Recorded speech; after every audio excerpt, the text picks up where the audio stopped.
issue. Okay, so RetroPie is, the talk is RetroPie best practices. This is not going to be a talk on how to get a RetroPie up and running. This is going to be a talk on the decisions you have to make and what I consider to be the best practices around those decisions when you decide you want to get a RetroPie up and running, because the documentation around RetroPie is really, really good. That's one of the reasons why I consider it a good first project. Heads up, I recently got a Mac for the first time from my boss and discovered Keynote. So warning, I think I used every transition that Mac has. So there'll be a lot of Keynote silliness today, as you can see. So what is RetroPie? RetroPie is an OS image designed specifically for emulating games. It is the best available tool for making retro gaming console out there, in my opinion, and I think that's a pretty well-accepted opinion. And it is a great first Raspberry Pi project. So a little bit about Raspberry Pi for you guys. Raspbian is the default OS that comes with Raspberry Pi. It's a flavor of Linux. It's a port, which is a port, and it's a port of Debian Wheezy. So anybody out here who is a Debian Linux user, you will be super comfortable if you do Raspberry Pi. If you're not a Linux user, Raspberry Pi is a great way to learn a little bit of Linux, because you pretty much have to use Linux on the Raspberry Pi. It's open source, and it is, like I said, Raspbian specifically for running on the Raspberry Pi. So let's talk about what I mean by best practices. Best practices is lowest available cost to getting what you want, the quickest path to success or minimum viable product, but also what you really want above and beyond that minimum viable product, knowing what pitfalls to expect, because if this is your first Raspberry Pi project, you are going to run into some pitfalls, and troubleshooting resources that are available to you when you do run into pitfalls. So lowest available cost to MVP. I got on Amazon the other day. I have Amazon Prime. Your numbers may be a little bit different depending on the algorithms aimed at your particular user account, but these are the prices I had. You can get a Raspberry Pi on Amazon Prime for $36. This is the basic Raspberry Pi. You can get your micro SD card. I'm going to say it's about $10 for a decent one. You're going to need an HDMI or RCA cable. We have those already, right? If we have a TV. I mean, if we're going to play games, we need to have a TV that can use one of those cables. We need a keyboard and mouse, and I want to talk about this a little bit. I'm going to talk a little bit about what kind of keyboard and mouse you're going to want to get, because if you're going to be doing Raspberry Pi projects, that is actually going to matter to you. You need a USB or Bluetooth game controller. You can get one of those for $14 on Amazon, and that's going to total less than $75 to get the basic thing you need out the door for a gaming console that supports over 50 different emulators. So you can get any game you've ever wanted to play from basically PlayStation on back, minus N64. We'll talk about that a little bit, for 75-ish bucks. Now, 75 bucks will get you a long way, but here's what you actually really want. You want to have a CandyKit Raspberry Pi 3 kit with a clear case and a 2.5A power supply, which is 50 bucks. That gets you your Raspberry Pi. It gets you a case for your Raspberry Pi. It gets you the power supply you want, and we'll talk about that a little more here in a second. But that is probably your best return on investment if you're not putting your gaming console inside of an old Nintendo box or something like that, which you can do, and it looks cool, but this is the best, lowest cost that actually gets you what you want. You do need a good micro SD card. I recommend something like 32 gigabytes, which you can get for 14 bucks. You need a USB flash drive. Now let's talk about why. You can put all your games on a micro SD card. You flash your card, it's your operating system, and you put all your games on that. And that works. But every time you want to put new games on your Raspberry Pi, you either have to SSH into your Raspberry Pi, or you have to take your card out and put it into your machine and put the stuff back on there and then put the card back into the Raspberry Pi. That puts a lot of wear and tear on a micro SD card. They're not really designed for being popped in and popped out over and over again like that. And it will drastically limit the life of your console, especially if you're like me and you're constantly discovering a cool new ROM that you want to stick on there. Let's see, an HDMI cable, $7, because we're not doing RCA, right? We want this to run on our flat screen 1080p TV. TV that supports HDMI, we've got that, right? Wireless keyboard with a trackpad. So let's talk about this. If you're doing your first Raspberry Pi project, you are going to want a wireless keyboard with a trackpad. The reason is it hopefully won't be your last Raspberry Pi project. And you're going to need to be able to connect a keyboard to your Raspberry Pi. If you're like me and you're doing things like robots and stuff like that, you're going to want you're going to want to be able to connect your Raspberry Pi remotely from across the room, or drive it around, while you're connected to it. So you definitely want the wireless keyboard. You also want the trackpad because Raspbian comes with a GUI OS. It's not just terminal. So you can interact with, like, let's say you have a little kid and you want to do Scratch programming, where you get your robot to, you control a robot through Scratch, which is a drag and drop programming for kids, which is really fun to get them to program a robot in Scratch. My little girl and I did it. But you're going to want the wireless keyboard for that. A pair of PS3 controllers. So I recommend PS3 controllers. The reason is that they are Bluetooth. So, and you can connect your Raspberry Pi to Bluetooth. You'll notice that I suggest getting a Pi 3. That's because the Raspberry Pi 3 comes with Bluetooth and Wi-Fi built in. You don't have to use a Bluetooth dongle. You don't have to use a Wi-Fi dongle. The older versions of the Raspberry Pi do not have Bluetooth and Wi-Fi built in. It's great. It means you're going to have to do some extra work because you have to install some drivers for the PS3 and you have to go in and do some extra configuration on the back end.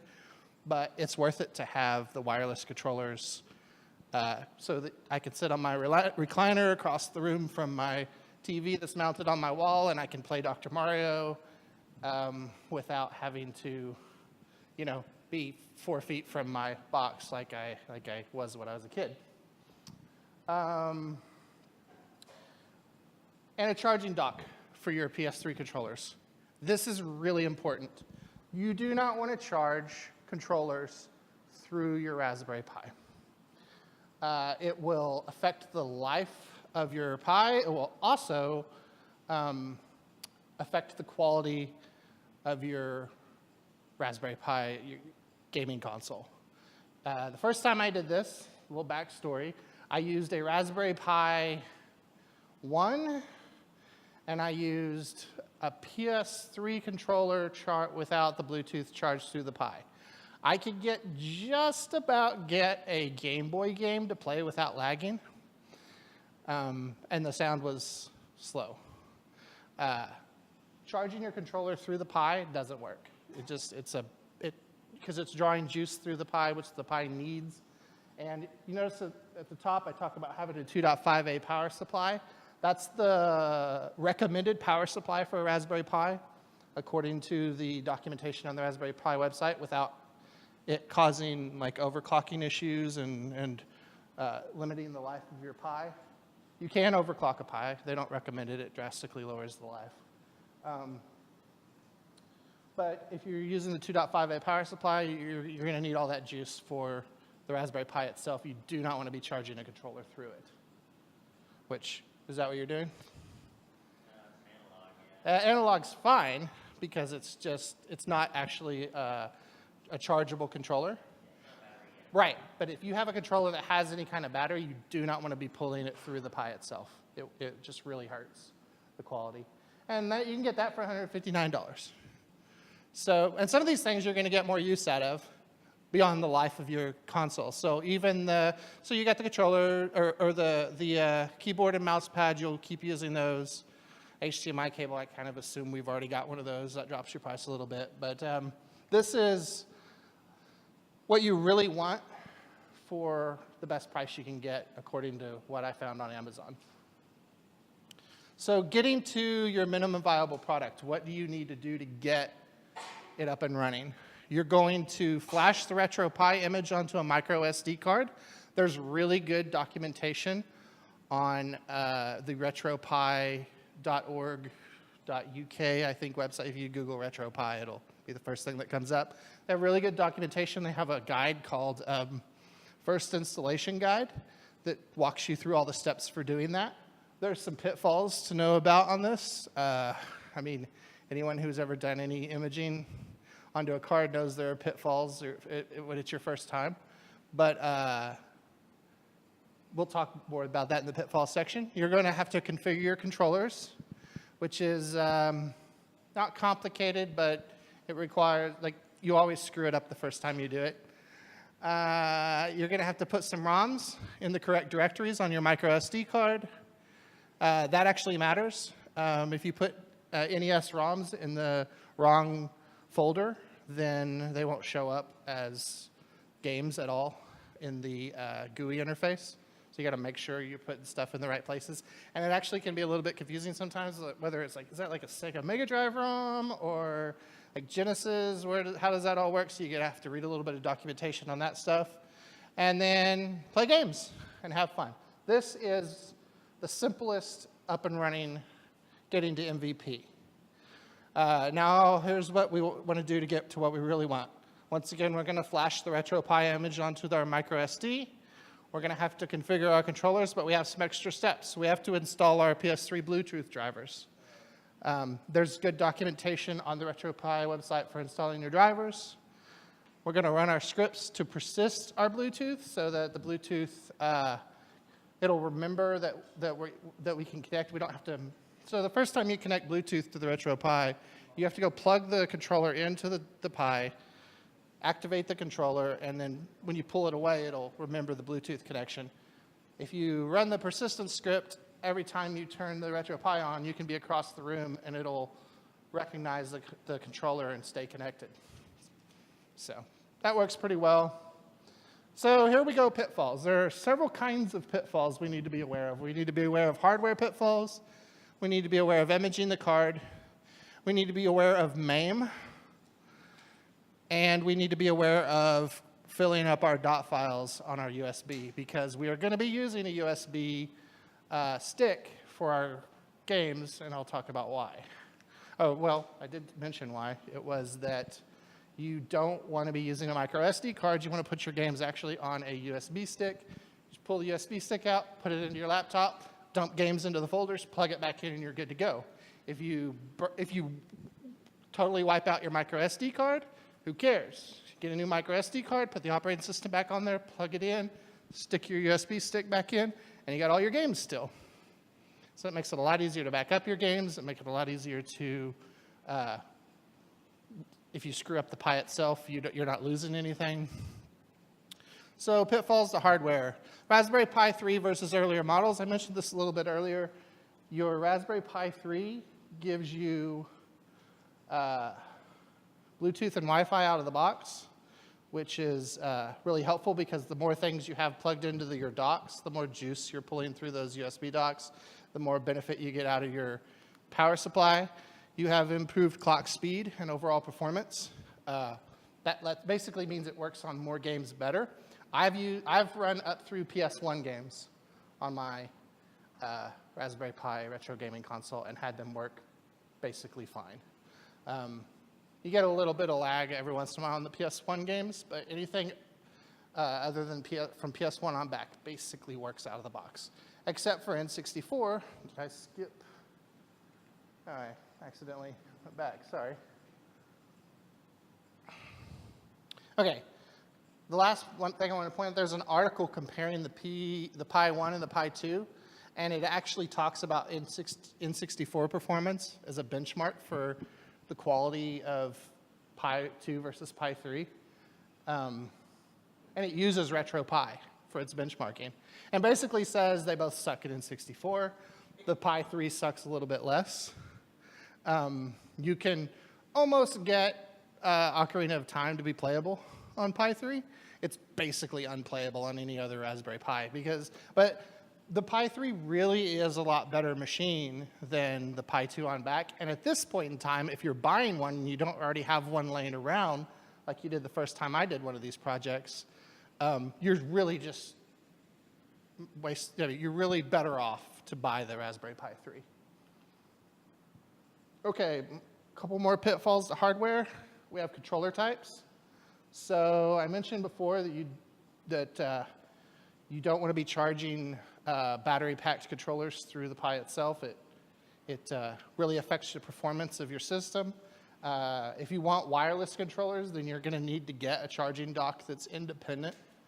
Don't charge controllers through the Pi.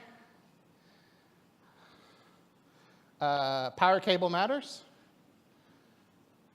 They recommend 2.5A. CanaKit is 2.5A. Higher can shorten the life of the Pi. Lower affects the performance. And the more connectors you have connected to your Pi, the more power you're drawing and the lower your performance is going to be. So that's, and then if you want to get more detailed on that, you can go to the Raspberry Pi documentation. They have a whole section on the power supply recommendations. Okay, imaging the card. This is where things get fun. Read the documentation carefully. First time I ever imaged a card was doing one of these projects, and I think I've ruined at least one micro SD card doing things the wrong way. Because I'm a Linux guy and I was stupid, I used a command called dd, which really cares about the order things are going in, and if you point things the wrong way, you can really mess things up. Anyone who's watching this on Twitch who's a Linux person is laughing at me right now. Just, if you're a Linux person, use Etcher. It's a program specifically for imaging cards, and it's a lot safer. If you use DD, be especially careful. There's recommendations on their documentation for if you're a Windows person, if you're a Linux person, if you're a Mac person. There's different tools specifically for imaging cards. Don't try to do it from the command line unless you know what you're doing. And then there's documentation for installing images on the raspberrypi.org website. Okay. This is an interesting one. A lot of people want to make these things for running old arcade games. They work great out of the box for console games. So Nintendo, you drop an NES ROM into the NES folder, it's going to work like every time. Go to any of the well-known emulator sites, get the ROMs, they work great out of the box. Super NES, Sega, any of the Atari systems, they all work fine. MAME is an arcade emulator system that is very specific to, so let's say I want to get Street Fighter II for the arcade working. Well, it matters on which version of MAME, and there are multiple versions of MAME supported on Raspberry Pi that you're using, and it matters for which version of the Raspberry Pi you're using. Different emulators will run games effectively on different versions of the Raspberry Pi. The documentation around this is really bad. And so basically, and you can download additional MAME emulators, but some of them are better known and not. So I'm almost certain that I have some arcade games on my Raspberry Pi right now that don't work because I haven't got any emulators that those particular ROMs work on. And the reason is think about it, everybody who put out arcade games, it had its own board. It had its own hardware and software that was not specific to a particular console. And so since there was no standardization, these different emulator systems try to do the best they can to work across a spectrum of those arcade systems. But generally speaking, and they put out new versions every year. So there's a 2017 version of MAME, I think it goes back They go back for quite a while, but they say like these generally work for Raspberry Pi 1 and 3 for this batch of games, and you can find charts out there of people who are in the process today of trying to document what games work in what emulators. But you will run into this if you try to do arcade game emulation. So if you're an old school arcade guy, you need to be aware of this. And then this is just a little thing I ran into. Pitfalls is trash files. So since you're using your USB stick, anything you delete off of your USB stick doesn't actually go away. It goes into a hidden dot file on your USB stick that's like a .trash or .trash file or something like that. I don't remember off the top of my head. But you can get in there, you can navigate to it from the terminal and go manually clean it all out. But it's very easy when you're like, I deleted a bunch of stuff off my stick. Why don't I have any space? It says I have this much space on my stick. When I plug it into my laptop, why can't I put anything more on here? Go clean out your trash files on your USB stick. So that is a thing to be aware of. And it's actually kind of hard to find those files unless you know to look for them. rm-rf, the contents of the dot file if you're a Linux guy like me. And then be careful, rm.rf is a dangerous tool. Don't hit .star. Troubleshooting resources. Okay, so RetroPie documentation is really good. All of the stuff I've already talked about is in some form or another mentioned pretty much on there. The problem is bringing it all together in one place. Some of the dot file thing is not, but the rest of it you can find at one place or another on the RetroPie documentation. They have a really good first installation guide. This will tell you how to configure your controllers. It will give you the links you need for the right way to image your card. It will make recommendations like using Etcher over DD. And then, of course, when you do run into problems, inevitably, when you can check the forums. And that is the end of my actual talk. Once again, I'm Clayton Flesher, work at Hague Software. Does anyone have any questions? Go. Yes.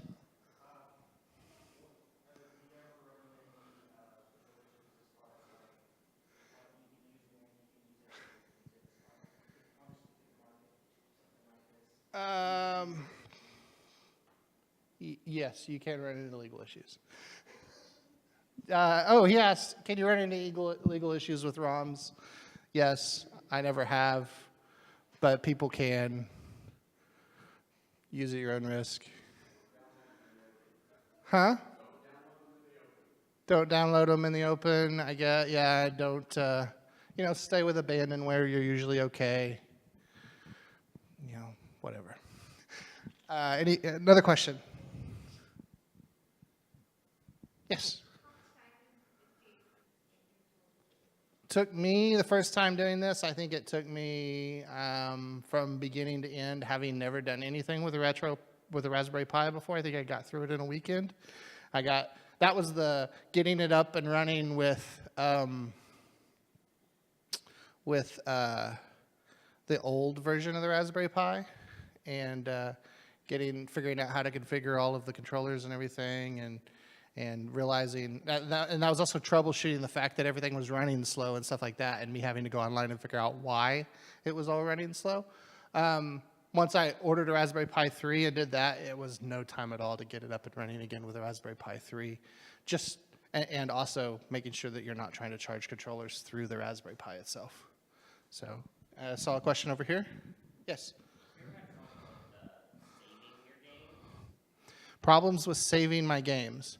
So that's an interesting point. There are save states on this, so you can at any point in time, I don't remember the button commands, but it's documented somewhere where you can hit it something to do save states. It does not do save states automatically. Anytime where you have in the system like any of the old games that have saving, it will save them just fine. In my experience, I haven't had any issues with that.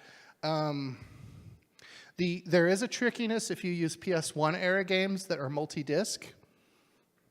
because switching disk can be a problem. You can do it if it's like, let's say it's one of the Final Fantasy games where you save and then switch disks. You save and then you literally go change the name of the save file so that it thinks it's the save file for the next disk, and it'll, when you go fire it back up and load the game, it'll have loaded it from that disk.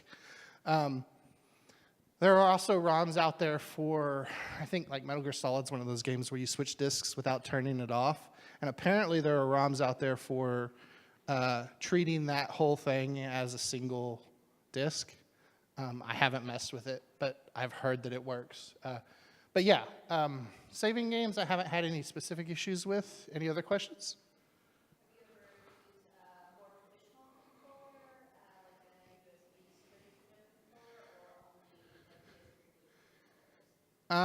I have used the pretty much any USB controller is going to work fine. Like, yeah, the old USB, but Super Nintendo style controllers. And what it does is when you plug a controller in that it's never seen before, or yeah, if you plug a new controller in, it goes to a screen that tells you, like, hit this button for it to mean up, hit this button for it to mean down. So you actually get to manually tell it, and you can totally screw that up if you fat finger something, and then it's a real pain to actually get back into the screen you want to get into. Huh? You hit the same button over and over again until you get out all the way through the configuration screen, and then you go back in and start over from scratch. Yeah, oh, you can use the keyboard too, which if you have the keyboard hooked up to your Pi, that'll help. You'll actually have to use the keyboard to install drivers and things like that and run updates. Any other questions? Okay, I think, if it's okay with Kimberly, I'm